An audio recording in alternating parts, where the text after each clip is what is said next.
Fala galerinha, mais ou menos, tudo belezeira? Mais um vídeo aqui pro canal, não tem esse canal. O vídeo de hoje é aperta os cintos, é hora da viagem. E a viagem do vídeo de hoje é conversar, ter uma conversa de adultos. Será que você é capaz de ter uma conversa de adultos? Se até eu sou, você talvez seja também capaz de ter uma conversa de adulto. E o que é ter uma conversa de adulto? É entrar na conversa com o seguinte pensamento: tudo que eu sei pode estar errado. Tudo que eu sei às vezes está errado. Tudo que eu acho que eu sei pode estar errado. Se você não consegue ter esse pensamento, melhor nem assistir o vídeo, porque você vai se irritar, vai se incomodar, vai ficar cuspindo maribondo, vai querer me excomungar, querer minha morte, etc e tal. Mas, se você consegue ter essa conversa de adultos, siga com o vídeo se você quiser também. Se você não quiser, tem vários outros vídeos muito mais interessantes por aí. Mas a questão é a seguinte: por que Jesus foi foda?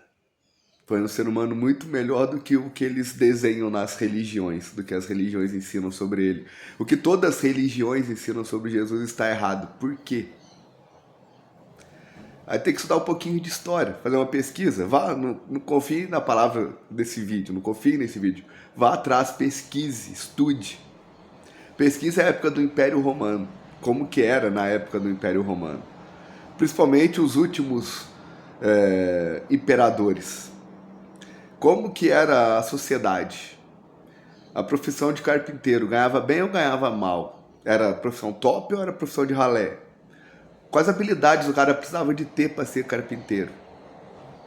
Quem mandava na sociedade? Quem era visto na sociedade como pessoa de respeito, cidadão de bem, exemplo a ser seguido, salvador da espécie, a pessoa que ia guiar a sociedade para o avanço tal?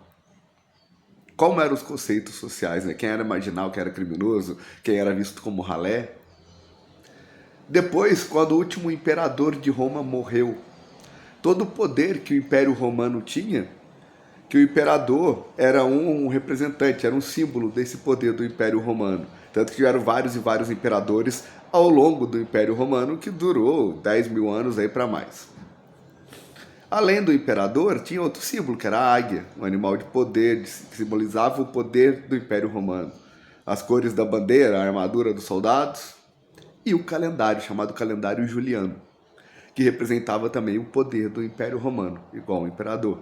Só que, obviamente, o calendário era uma parada criada fictícia, né? Era um objeto, era um ponto de referência ali, era um tipo uma bússola, e o imperador era um ser humano, era uma pessoa que estava ali no topo do poder, né? Que mandava em tudo.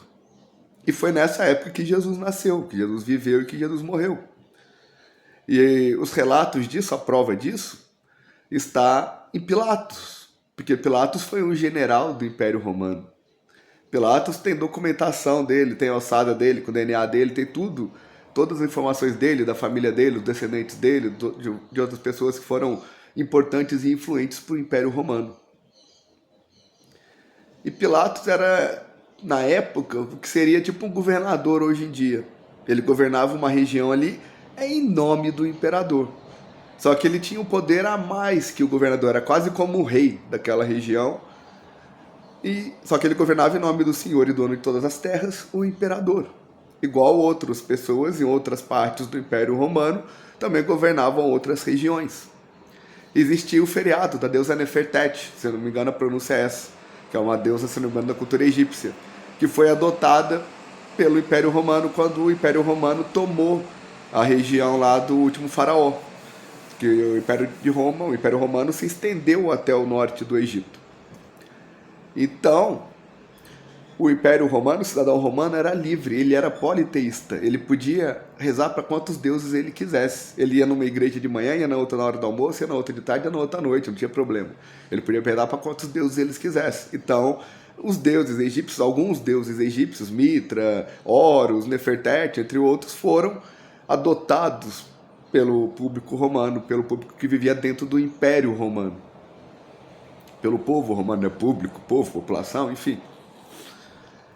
E o que acontecia? Tinha esse feriado, em homenagem a essa deusa, Nefertete, que era a deusa da fertilidade.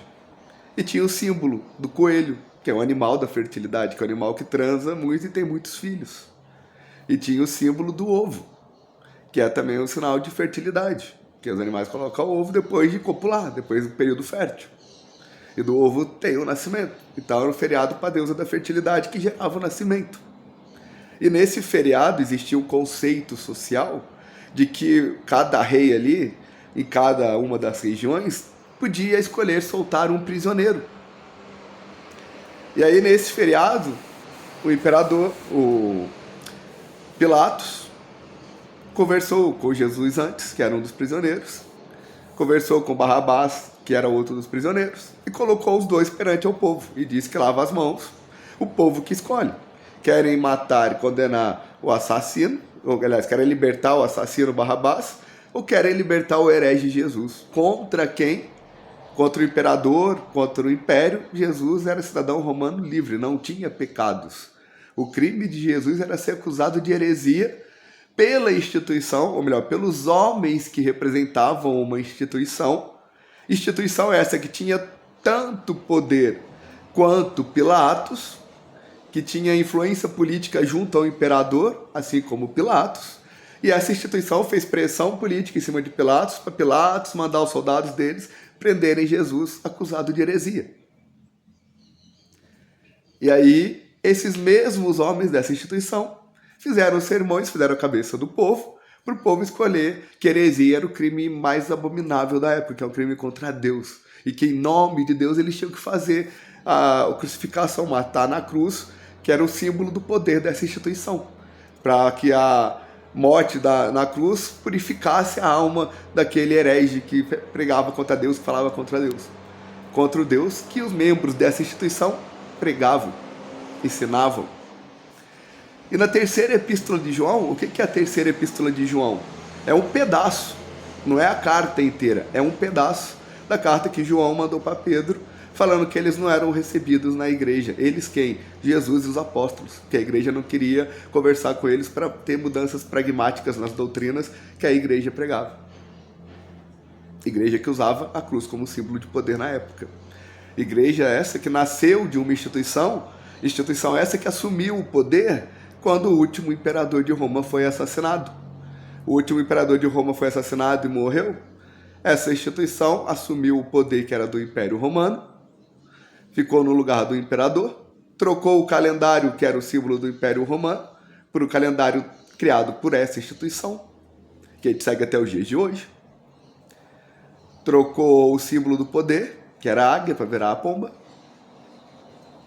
E essa instituição pegou todos os papiros de Jesus e dos apóstolos quando eles foram presos, por ordens dessa instituição. Porque depois de Jesus, os apóstolos também foram todos presos, acusados de heresia. E todos os pertences que eles tinham, os papiros, com os ensinamentos, com as histórias, ficaram dentro dessa instituição e estão lá até hoje, no Arquivo Secreto do Vaticano. Claro que as pessoas foram mudando ao longo dos anos, mas a instituição é a mesma. Então, assim, por que Jesus foi foda? Porque Jesus sabia que perante a lei da época, ele estava sendo acusado de heresia, então ele podia parar de falar o que ele estava falando, podia mudar. Quando ele foi preso, ele podia falar, não, me converto a vocês, vou seguir a sua religião agora, eu vou fazer do jeito que vocês querem, esquece tudo que eu falei, eu me converto, eu vou ensinar do jeito que vocês estão ensinando, do jeito que vocês estão falando que é o jeito certo e inquestionável. Pronto, continuaria vivo. Mas ele, mesmo sabendo que ia ser preso, mesmo sabendo que ia morrer por ser heresia, um crime abominável e tal, ele manteve a palavra até o final. Ele falou com os mendigos do mesmo jeito que ele falou com o rei da região, com Pilatos, conversando de igual para igual, tratando Pilatos do mesmo jeito que ele tratava o mendigo na rua. Do mesmo jeito que ele tratou os soldados que cuspiam nele, que batiam nele, etc e tal. Do mesmo jeito que ele tratou os soldados que colocaram ele pregado na cruz e enfiaram lá ainda a lança no peito dele. Ele tratou todos ali como igual. Esse foi o crime de Jesus. E ele continuou falando de reencarnação, de vida em outros planetas, tanto que há muitas moradas na casa de meu pai. Se você for pesquisar, vai ver que é sobre vida em outro planeta. Se você for pesquisar a reencarnação, vai ver que ele falava, por que estão tão espantados? Tudo que eu faço, vocês também o fazem. Que eles colocavam como ser humano normal. E como todo ser humano normal, segundo ele reencarnava, ele também iria reencarnar. Em outro corpo, com outra voz, e os dele, né, iriam reconhecer, mesmo assim. E como nas palavras dele mesmo, né? Só a verdade liberta. Mas como se conhece a verdade? Acreditando cegamente naquilo que te empurram desde sempre, e que se você questionar, só de questionar você já está errado, você já está ofendendo alguém? Com Deus não se brinca, etc e tal? Ou se chega à verdade pesquisando, observando, analisando, buscando a lógica, usando o bom senso, usando o cérebro que Deus nos deu? Essa é a questão. E até para finalizar, né, a parada, com Deus não se brinca, fazer piadinha com Deus é ofensivo. Se alguém faz uma piada com Deus e Deus se sente ofendido, Deus resolve com aquela pessoa diretamente. Deus não precisa de ninguém intermediando. Aquela pessoa não está ofendendo outra pessoa, ela está ofendendo Deus, ela não está ofendendo a fé das outras pessoas. A cultura da fragilidade, a manipulação mental, o ego inflado faz a pessoa, ela está me ofendendo porque está fazendo piadinha com o meu Deus. Ela tem a presunção de que ela sabe a verdade absoluta sobre tudo, que ela está correta, independente de qualquer outra coisa, que ela sabe a verdade inquestionável. Então, estão falando do Deus dela, estão ofendendo ela também. E ela precisa fazer alguma coisa em nome do Deus dela para mostrar para o Deus dela que ela está defendendo o Deus dela. Para ela se sentir bem, se sentir em paz, se sentir que será salva. Só que onde que entra o ego inflado, a manipulação mental e nessa questão? As pessoas pedem muito respeito do meu Deus, mas não respeito o Deus do outro. Acha que o Deus do outro já está errado só porque é do outro, só porque não é igual ao teu. O teu conceito de Deus é o certo e inquestionável. Se questionar já está errado. Agora o Deus do outro com certeza já está errado. E aquela coisa, Deus é onisciente. Onisciente é o quê? É ter toda a ciência, é ter todo o conhecimento além do tempo, além da dimensão do tempo, do espaço, etc e tal. Que significa o quê? Que Deus já julgou aquela pessoa. Que aquela pessoa nasceu naquele corpo, que ela tem aquela vida, aquela família, porque foi Deus que permitiu, foi Deus que disse que ela merecia, que foi a sentença do julgamento de Deus, aquela pessoa nascer com aquele corpo, naquela família, ter aquela vida. E antes daquela pessoa nascer, Deus já sabia que naquele momento da vida dela, ela ia fazer aquela piada com Deus. E Deus está dando risada da piada também. Então, assim, ele não precisa esperar a gente viver, a gente morrer para depois julgar a gente. Porque ele já sabe tudo que a gente vai fazer antes da gente nascer. Ele já julgou a gente antes da gente nascer. E isso parece que faz muito mais sentido do que o que ensinam por aí. Manipulando pelas emoções, pela superfície. Pelas histórias fantasiosas de Hollywood, né? Igual todas as histórias fantasiosas aí, né? Que existem por aí. Tudo para controlar o povo. Tudo para ter alguém ali naquele poder controlando o gado. Dividir para conquistar, igual tá no livro Arte da Guerra, que é o livro mais antigo que a Bíblia. Inclusive a própria Bíblia, né? Que foi feita com esses papiros que está no Arquivo Secreto do Vaticano. No Concílio de Nicéia, muitos anos depois da morte de Jesus, teve esse Concílio de Nicéia, que foi justamente o quê? Os reis de cada região ali resolveram se unir, em vez de ficar fazendo guerra entre eles, resolveram se unir para criar um novo mundo, um novo calendário, a Bíblia, editar o que vai entrar, o que não vai entrar na Bíblia, o conceito social, unir o povo em um só. Igual a descrição do anticristo. Porque a partir do Concílio de Nicéia foi imposto que só poderia haver um Deus, só deveria existir um Deus, um poder. Antes, o cidadão romano era livre, politeísta, podia rezar para quantos deuses quisesse e tal. Depois do Concílio de Nicéia, todo mundo passou a ser obrigado a rezar só para um único Deus, um único poder, que era representado, esse único poder representado por essa instituição que representa Deus na Terra. Por essa instituição que tem membros que estão ali entre Deus e os homens. Igual é falado no Anticristo, sobre o Anticristo. Não é isso que falaram que o Anticristo ia chegar, fingindo ser bonzinho, ia chegar para falar que ia unificar tudo em uma pessoa só, acabar com a guerra, um único poder, um único Deus, etc e tal. Não é isso que a história conta? Faz sentido essa análise? Será que não faz? Será que é só viagem? Comente aí se você quiser comentar. Se não quiser comentar, não comenta. Não sei nem se alguém chegou até aqui, que já estava um vídeo longo pra caramba, maior do que eu esperava. Mas, enfim, tá aí. Por isso que eu acho que Jesus foi foda pra caralho. Foi o cara com mais culhão da história, que ele manteve a palavra sabendo que ele ia morrer à toa e não ia mudar nada. Como não mudou. Já que até hoje vivemos sobre conceitos criados naquela época, como o calendário, as classes sociais, a divisão das classes sociais, quem é importante, quem não é importante, quem está acima de quem perante Deus, etc e tal, quem tem o Deus certo, quem vota no candidato certo, quem tem a raça certa, quem tem a classe social certa, quem tem a religião certa, todas as ferramentas que o sistema usa para manipular, dividir para conquistar. Pare para pensar, não custa nada.